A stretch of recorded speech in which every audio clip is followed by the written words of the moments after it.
Hello, Lade here. Welcome to Hook by Lade, and this is a very interesting series where I'll be showing you how to make basic crochet stitches that you need, especially as a beginner. I'm going to be holding your hand through this series to know the different types of stitches, from slip stitch to single crochet to double crochet to half double crochet and many more. So sit tight and let's get started.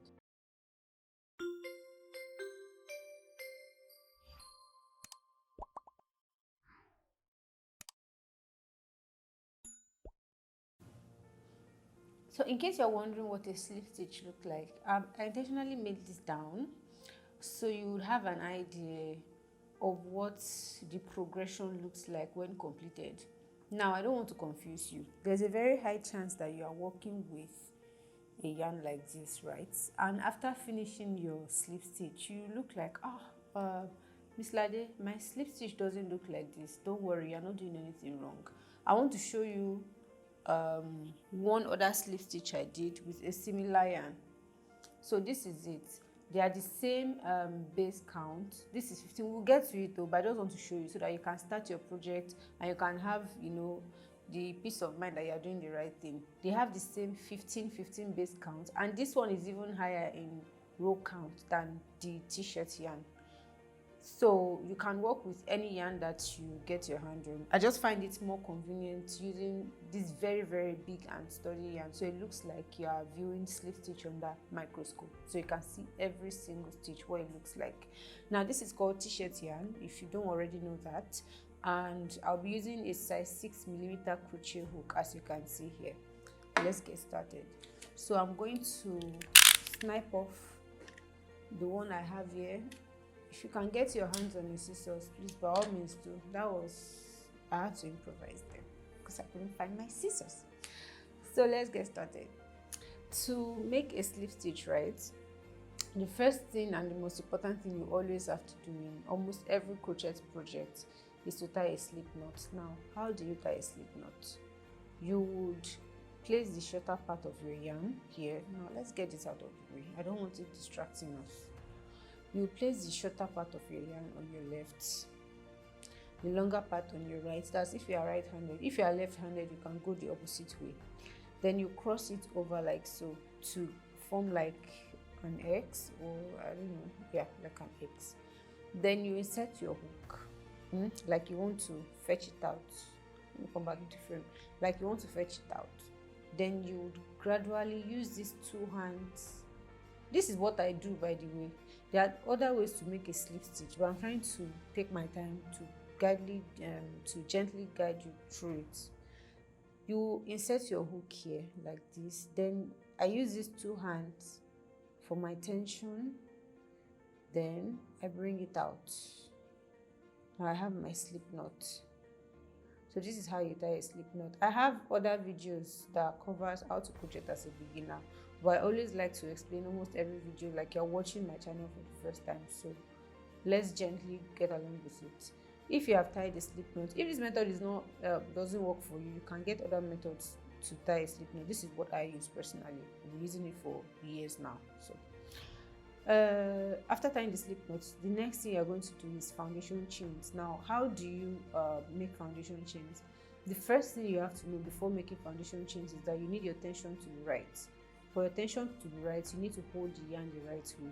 This is not the only way to hold the yarn. Some people, you can try it, prefer to wrap the yarn around their finger like this. So they will work with it, and then they will be let me tie it well. Let me do it well. Yeah, something like this. So they work with it this way and they control the tension. Now personally, I don't do that. I use these two hands for my tension, these two hands here to pull the yarn from, then I guide it over my index finger. Again, the yarn goes into these two fingers, then I guide it over my index finger. So like this. Then I'm going to do the first foundation chain. So this is what your foundation chain would look like when you've done it. We're going to do 15 foundation chains. Remember that we're trying to achieve something similar to this, right? In fact, this is what we're trying to achieve. So let's get started. We're going to do 15 foundation chains. So this is one. Then we're going to do 2, Feel free to slow down your video if you are confused. Then you are going to do 3. I have the yarn going through these 2 ones again, then I'm guiding it with this one. 3, then slowly 4, slowly 5, 6, 7, 8, 9, 10, 11, 12, 13, 14, and 15. So your 15 chains should look something like this when you are done. If your chain doesn't look this big, and that's because you're probably using cotton or acrylic yarn, you're not doing anything wrong. This is just a very, very thick t-shirt yarn that I'm using. Now, to work on your slip stitch row, the next one, we are going to chain an extra one, and I'll show you why we're chaining an extra one. We're using the extra one to build the next row. Now this extra one, because it's being used to build the next row, you would mimic it like this. So it's like, I'm trying to show it well. Yeah, so it's like it's turning like this. That means you're not using this one. It's going to build the next row this way. Now you're going to go into this one. You know, we use this one to build it, the extra one we chained, right? Extra one. So we're going to go into this one, pull it out once, and pull it out again. Let me loosen it and explain myself again in case you didn't get it. After you chain the extra one, you are not working on the extra one you chained, you are working on the next one. That's because the extra one you chained is to build the next row. So you go into the next one and bring the yarn out the first time, and you bring it all out. This is the first slip stitch you are making. Next one, you are working on this side of all the rows. You are working on this side. So you go into the next one, bring it out first time, then all out the second time. The third one, you are going to do the same all round. All round. So your work should look something like this. If you are using a chunky yarn, if you are not using a chunky yarn, you still have something like this. The size will just be different, especially if you are also using 15 foundation chain. So you are doing a slip stitch now. I'm assuming you are pausing the video and you are trying it out yourself. So we're doing the slip stitch. We're doing the slip stitch. Now, when you get to the last row, I don't want you to be confused. This is what my first row looks like.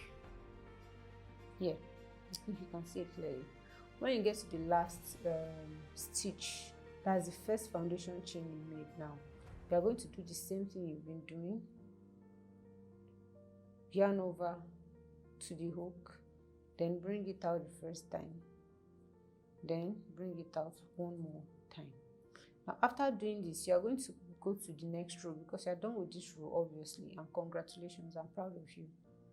Going to the next row now, you are going to chain one to go to the next row, then you turn your work around. You are working on the other side of your project now because it's a back and forth, back and forth, back and forth kind of project.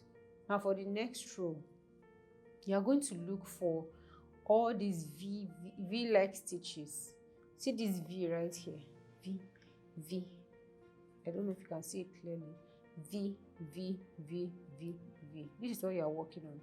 So you are going to insert your hook into the first V, bring it out the first time, then bring it out the second time.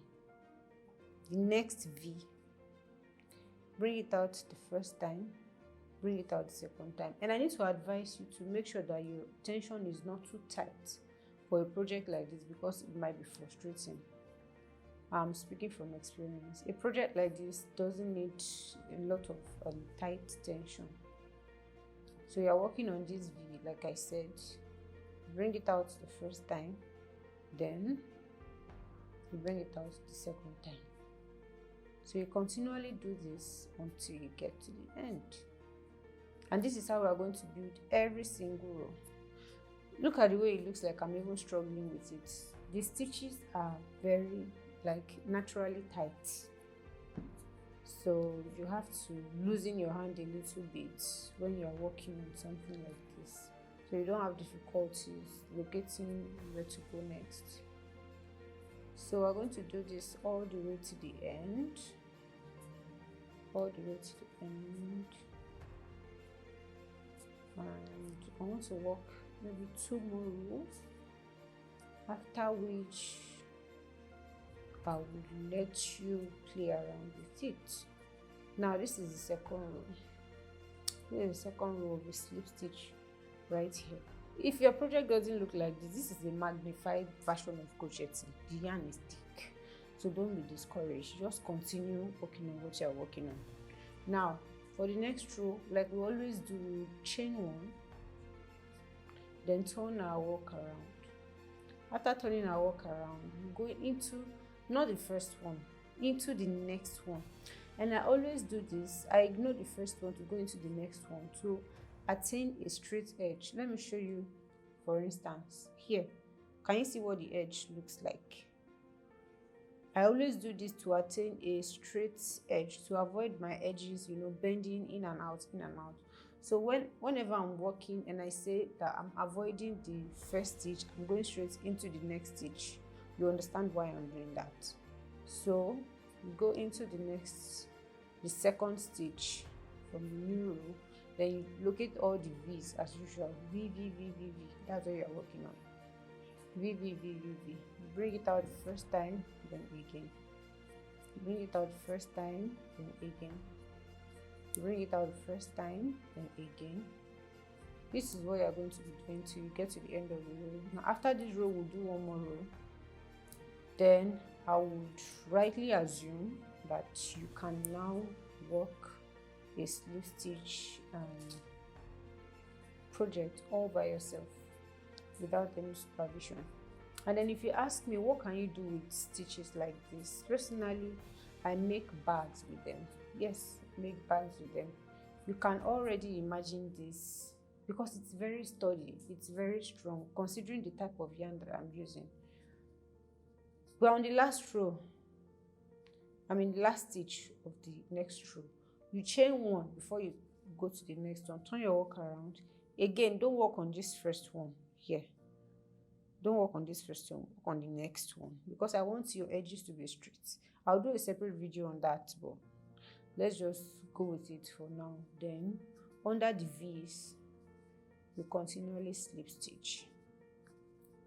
So we're just going to finish this row, then I'll do a side-by-side comparison with the projects I've completed. So from your end, build the rows up to how many rows should we do now? Build the rows up to 15. Yeah, because I think it's 15 rows I have over there. So build the rows up to 15. You can upload it to Instagram and tag by Lade. You can use the hashtag by Lade because I think this is one of the best ways for me to find my lovely students on IG. So you chain 1 and you know how it goes next row. Now this is what you should have. You can see that this is a build up. Let me pull the yarn out.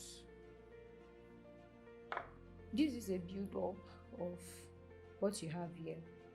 So by the time you build it up to 15 rows, you should have something like this. If your yarn is smaller, it might really look like a small square, like you've not really done much, but this yarn is thick, so that is why. And this will bring us to the end of how to make a slip stitch using t-shirt yarn, cotton yarn, or any other yarn you want to use. Thank you so much for watching this video to the end. Don't forget to subscribe because I have more videos coming, especially in this series. We must all learn how to crochet and we'll go at our own very pace. Thank you for watching and I love you. Lade.